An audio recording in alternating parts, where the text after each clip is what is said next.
Hello po sa inyong lahat mga ka-crypto. Ako po si Pinoy Crypto Trader at sa video na ito ay atin pong pag-uusapan ang tungkol dito kay Cardano. Kung saan ang sabi po rito ay history backs Cardano to see 36% jump in February. But there's a catch.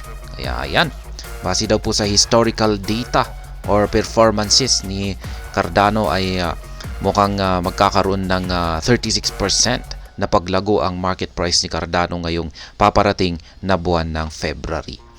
At ayan, bago po tayo magpatuloy ay nais ko lamang po munang bigyang linaw ang aking disclaimer kung saan ang nilalaman po ng video na ito ay hindi po ito isang financial advice. For education and information purposes lamang po ang layunin nito. Maliban po dito ay nais ko na rin pong magbigay babala na wala pong kahit anumang group chat ang Pinoy Crypto Trader. At ayan, ang sabi po rito ay Cardano's historical record shows an average 36% return in February, even though it is not usually the asset's best performing month. Kaya ayan, si Cardano raw po, kung pag i-check daw po natin yung kanyang mga historical record na mga data, ay nagpapakita po na sa pagsapit po ng buwan ng February ay meron po itong ipinapakitang magandang performance. Meron po itong average na 36% na return. Kaya yan. Pero yan yung buwan po ng February ay hindi po ito yung kanyang best performing na month. Pero ito po ay at least may maganda po siyang average na performance. According to historical data from CryptoRank, Cardano has an average February return of 36%, which makes it the third best month in history for holding ADA. This means that if the asset follows the same pattern, then it could rise by a similar rate in the coming month. Kaya ayan, yung historical data po na ito ay ito po ay galing kay CryptoRank, kung saan ay ayon po sa kanyang datos ay si Cardano ay meron po siyang average na 36%. Yan, sa kada pagsapit po ng buwan ng February. Yan, ang buwan ng February ay hindi po ito yung kanyang best performing month, kundi ito po yung kanyang third best na performing month. Kaya ayan, kaya ang mangyayari daw dito ay sa pagsapit po ngayon ng buwan ng February ay magkakaroon ulit siya ng average return na 36%. Ayan, yan po yung mangyayari kung pag mauulit po ulit yung kanyang maging base sa kanyang mga previous performances dito or previous historical data, ay posible po siyang magbigay ng 36% na paglago ngayong buwan ng February. However, there is a twist. Looking through the lens of time, February is usually not Cardano's best month. In fact, it is only in 2 February months of the past 6 years that the asset has returned a positive performance. Kaya yan, hindi daw po ito yung yan, gaya ng sinabi ko kanina, ay yung February ay hindi daw po ito yung best month para kay Cardano. Yan, sa katunayan ay 2 February daw po na buwan. Yan, itong nakalipas na 6 na taon ay siyang nagbigay ng positive performance.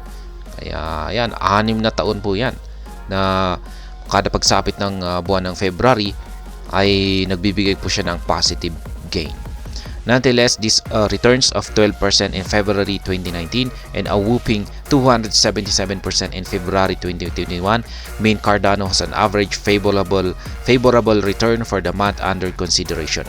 The other months with a higher average return are November and December. Kaya yan, yung ibang magandang buwan na may mas mataas na average return dito kay Cardano ay ang buwan ng November at saka buwan ng December. Ayan, nandito po yung historical chart ni base po ito kay CryptoRank. Ayan, at kung pag i-check po natin ay ayan, ito po yung February. Yan, noong mga 2023 to 2022 ay negative po yung kanyang performance. At maging yung 2020 at saka 2018. Pinakamalaki po yung kanyang 2018 na negative performance. Yan, 2021 at saka 2019, yan po yung kanyang may magandang performance na taon. Kaya ayan, dahil dyan ay meron po siyang average na 36.6%. Bitcoin halving year favors Cardano. Ayan, mukhang magkakaroon daw po ng benefit ang si Cardano pagsapit po ng Bitcoin halving. Although historical price performance is not guarantee of future results, it can provide yardstick for measuring the reaction of participants to certain events and at a certain period of the market cycle.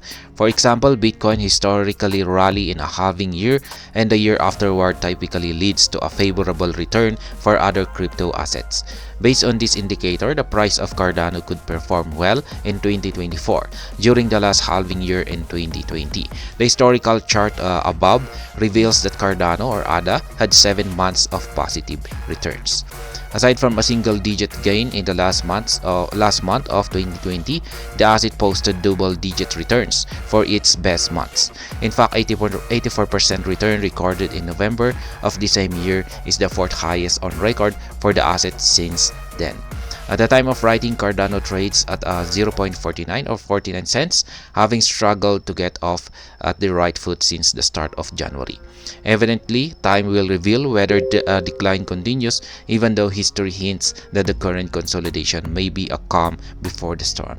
Ayan po yung kalagayan ngayon ni Cardano nung yung kanyang presyo ay naglalaro po sa 0.49 or 49 cents. Ayan, mula po nang nailabas ang balita na ito.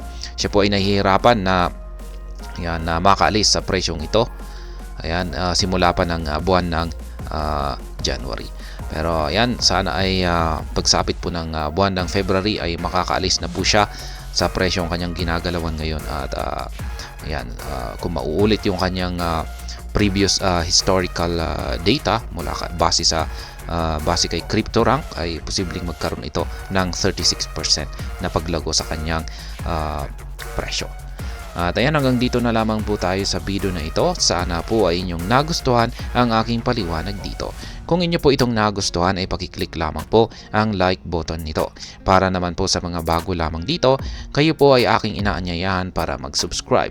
Pakiclick na rin po ang bell icon nito dahil ito po ang siya magsisilbing notification nito sa mga bago kong videos na akin pong ina-upload sa aking YouTube channel na ito.